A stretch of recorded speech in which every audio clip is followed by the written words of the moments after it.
Quando essa atitude se torna frequente. O pior, quando o que você fala se torna algo perigoso. André Santiago está de volta ao vivo.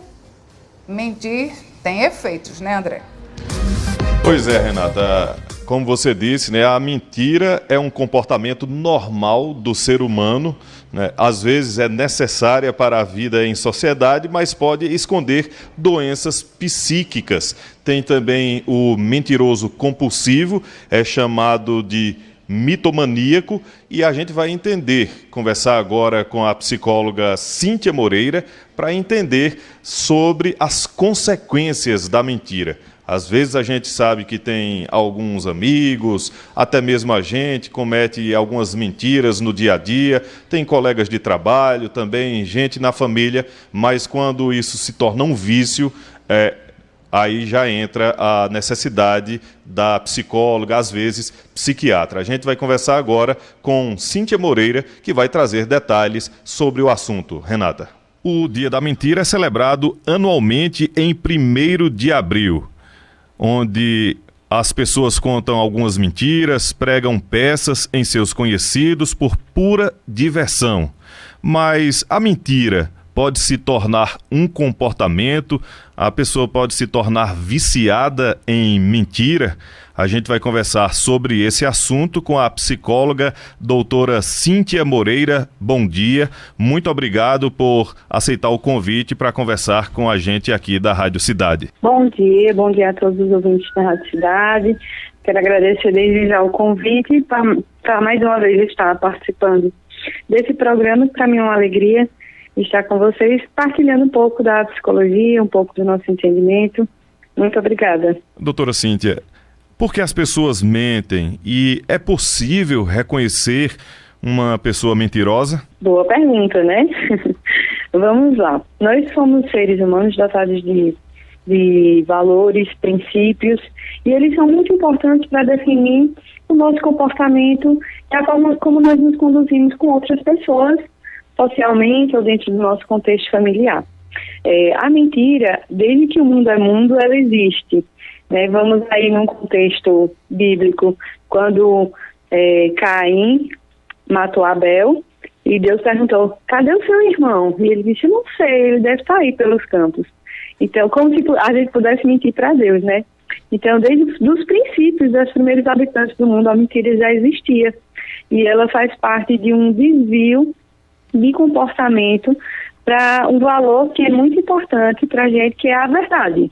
Né? É a transparência, é a verdade dos fatos. Então, o ser humano, por si, ele tenta fugir de algumas situações e, para isso, ele usa a artimanha da mentira, né? E, infelizmente, não é a melhor artimanha, porque a gente sabe que a mentira ela tem suas consequências nas relações. Ela quebra a confiança, ela é geradora de muitos conflitos, tanto num contexto micro, pequeno, e até para si própria. As pessoas às vezes têm uma percepção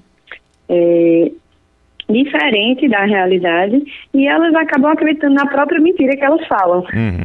Mas também no meio social, né, convivendo com outras pessoas, é fato que a mentira é danosa e pode prejudicar a vida de qualquer ser humano, né? Então, aí ela pode se tornar também um hábito.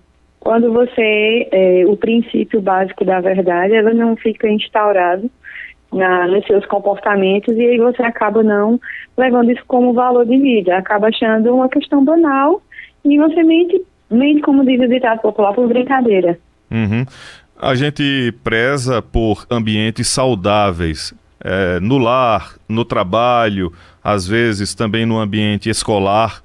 Uma pessoa mentirosa prejudica a si e prejudica também os outros, na casa, na família, no trabalho. Quais são os principais danos de uma pessoa mentirosa? Eu acho que o principal deles é essa quebra de confiança, né? Quando a pessoa mente, e inclusive a gente pode mentir compulsivamente, né? Romper um pouco essa realidade e isso acabar se tornando um transtorno, uma mania. Isso vai causar muitos danos. O primeiro deles que eu gostaria de citar é justamente esse. As pessoas passam a não confiar mais naquilo que você fala. Então, tudo que você vai trazer todas as histórias, todas as versões sobre algo que você tenha vivido, as pessoas vão passar a questionar, né? Sim. E até a mentira tem perna curta. Outro ditado popular que é verdade, uma hora ou outra, o mentiroso ou a mentirosa vai acabar se atrapalhando nas suas conversas e a verdade vai acabar saindo.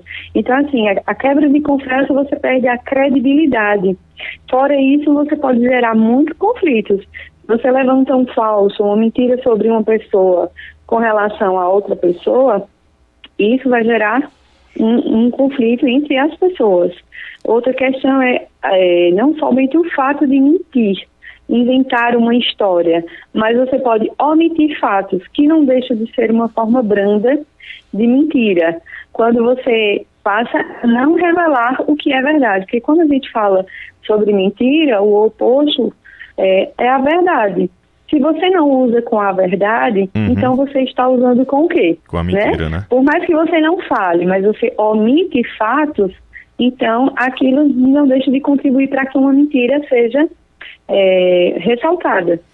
Questões sociais, a gente pode até destacar traições, por exemplo. Dentro de um contexto de traição, existe muita mentira, uma traição conjugal, por exemplo. Então, para você conciliar aquela relação e uma relação extraconjugal, você vai precisar mentir no local onde você está, com quem você está. E aí uma mentira leva a outra mentira, que leva a outra mentira. Então, consequentemente, a mentira vai levar a muitas dores. Quantas pessoas não já sofreram por causa de uma mentira ou de várias mentiras? Quantas guerras não foram instauradas por causa de mentiras, né? Por causa de inverdades? Se a gente for olhar no contexto menor até um maior, a questão da mentira, ela leva muitos danos sociais e individuais. Doutora Cíntia Moreira, um viciado em mentiras, um mentiroso compulsivo, ele pode desencadear outros transtornos para ele mesmo? Sim, porque a partir do momento em que você passa a acreditar na sua própria mentira, ou você repetiu aquilo muitas vezes na sua mente, ou você está tendo uma ruptura ali com a questão do que é real e do que não é real. E aí, nesse contexto, a gente parte para um adoecimento mental, porque você não consegue mais julgar aquilo que é certo ou errado, ou aquilo que é verdade ou mentira, como uma paranoia, como algo rompido mesmo com a realidade. As pessoas que chegam a essa situação precisam de ajuda clínica, né? Isso. Vai precisar de um acompanhamento, possivelmente, porque não só vem esta questão de mentir compulsivamente, mas vai vir outros sintomas agregados também. Então, provavelmente vai precisar de ajuda tanto psiquiátrica como psicológica. Doutora Cíntia Moreira, muito obrigado pelas suas orientações, falando aqui no Manhã Cidade. Por nada, eu quem agradeço. Tenha uma ótima manhã. Muito bem, Renata. Conversamos com a psicóloga Cíntia Moreira, que falou sobre a mentira patológica, que é a mitomania. E lembrando que algumas consequências da mentira é a culpa, né? Algumas pessoas sentem ansiedade, estresse, remorso. Tem também a perda da confiança em si mesmo e a pessoa pode criar um padrão de mentiras. E quando chega a essa situação, a pessoa precisa mesmo de uma ajuda, às vezes, de psiquiatra e também da psicologia. Uma curiosidade aqui sobre a origem da mentira no Brasil: o Dia da Mentira começou a se popularizar em Minas Gerais através do periódico A Mentira, que tratava de assuntos efêmeros e sensacionalistas do começo do século XIX. Este periódico, teria lançado em 1º de abril de 1848 uma mentira ou uma matéria que noticiava a morte do então imperador Dom Pedro II. 2 dias depois, o jornal teve que desmentir a publicação, visto que muita gente realmente acreditou na notícia. E lembrando que Dom Pedro II nasceu em 1825 e morreu em 1891. Atualmente a gente chama de fake news. Antigamente, como o Mário falou mais cedo, eram peruas, mas de fato a mentira tem essa curiosidade no Brasil em 1848, quando foi noticiada a morte do imperador Dom Pedro II. O fato é que a mentira tem consequências. Renata. Obrigada, André. 10 horas e 45 minutos, o WhatsApp Cidade.